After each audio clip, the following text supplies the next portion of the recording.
advancing my doctorate degree. Good DNA, good bloodline. So you have this heralded an amazing military career, 60-some combat missions, fighter jet pilot, and then you segue to NASA. Talk about how you morphed into getting into NASA, what was involved, and then of course we're going to get to the Apollo 11 and the landing of the moon. There was a West Point friend of mine. We were on the track team. He was 1 year behind me, Ed White. He was quite instrumental in my getting into the space program. We were in the same fighter squadron in Germany. He rotated back a lot earlier. Life magazine came out and showed pictures of these capsules that were part of the Mercury program. And it said the astronauts who were going to be selected are all going to be graduates of test pilot schools. And I thought, well, okay, that would have been a good thing, but I had not chosen that as my career to look over airplanes and judge airplanes that are current, that are going to be flown by our people. I had my eyes a good bit beyond that before I went to MIT. I was always looking ahead into the future. So I went to MIT, and I communicated some with Ed White after I made the smartest decision in my life, which was to take what I knew how to do, which is intercept airplanes in the air, and decide that this is 1960, that one of these days,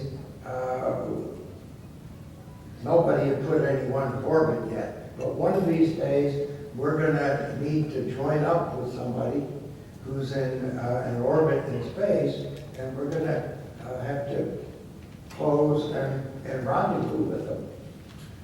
So pursuing that has had a tremendous influence on my life up to now.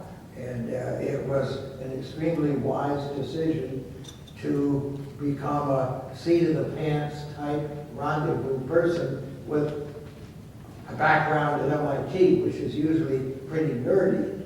I mean, we had computers then, but we also had adding machines, and I'm familiar with slide rules. Was anybody brave enough to call you a nerd back then, or at least to your face probably? I don't think there was such a thing as a nerd. But they called me that probably. Ed White had gone to Michigan, and from there we were writing, just very brief, I'm not much of a writer, even though I've got a lot of books out there. Ed said, well, I've been through the test pilot school, and I'm testing aircraft now in Dayton. And NASA in 1962 had just come out and said, we need to get more astronauts, more than the 7 that they picked in 1959. And Ed said, I'm going to apply for the astronaut program. So I got in touch with him, and I said, I can shoot gunnery better than you can. If you're going to apply, I'm going to apply, so they know what I'm doing. So I did. He was selected, and I wasn't, because I hadn't had test pilot training. But the next year, guess what? You made the cut. They changed the requirements, and a few of us got into the third group with more flying but more academic. So being in the right place at the right time is clearly the key to everything that I've been doing in life, and it's been very fortunate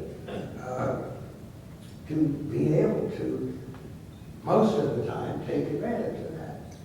Not all the time, but most of the time. We advanced the story to 1969, July.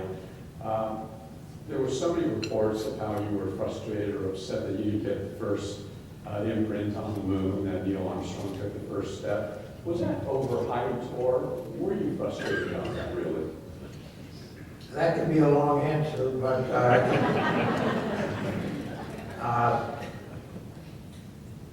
it may have been because he was closer to the door.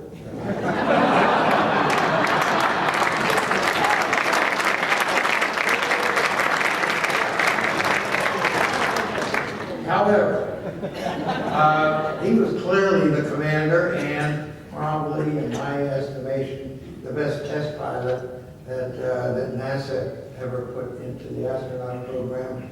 And it doesn't stop there. He was an outstanding pilot, judgment, and we sorely miss his observations. It wasn't easy to get observations out of Neil all the time, but when they did come, they were very well thought out. And just for a second, you think about pushing him aside and jumping out first, and that wasn't part of the plan. No, but I do have to say that if you remember, the president said, land a man on the moon and bring him back safely. Didn't say anything about opening the door and going out and walking around. That becomes outside the spacecraft. Now, we did realize that we needed to learn how to be outside the spacecraft. And Cosmonaut Leonov was the first person to go out, and he had trouble getting back in because he had to deflate his suit, his spacesuit, a little bit so he could get back in again. And then Ed White was the first American to do that. And he had a maneuvering gun, and he was pretty tall, and he had trouble closing the hatch. He didn't want to get back in again. What is it like in that But spacecraft? my point is that Ed White was not the commander. Leonov was, the Russians do it differently. Every spacewalk that we made in the Gemini program was always made by the junior person. When we went to Apollo, the first spacewalk was the test of the lander in Earth orbit. And one of the things that may go wrong is when you dock the two spacecraft and go through the tunnel after you've been on the moon, it may be jammed. If it's jammed, you gotta depressurize, open the hatch in the lunar module, open the hatch in the command module, and go out and hand over hand go into the command module. All right? Command module pilot, not the commander, was standing in the hatch, and the person, the lunar module pilot, is the one that did what? The commander stayed in there. And there's good reason for that, because of the amount of training that is taken by crew members. And if you think about it, the commander is in charge during liftoff from the Earth. Every maneuver that is made, except transposition and docking, the command module pilot, Mike Collins, did that because that was his strength. But everything that is done is really done by the commander with the assistance of the lunar module pilot. Now, for the most part, experiments are then done by the junior member, the co-pilot, but NASA doesn't like the word co-pilot, so you become a commander or a pilot.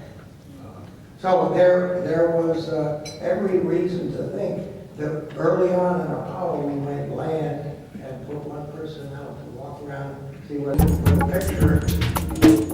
You're watching the Orange County Crosstalk show with Alex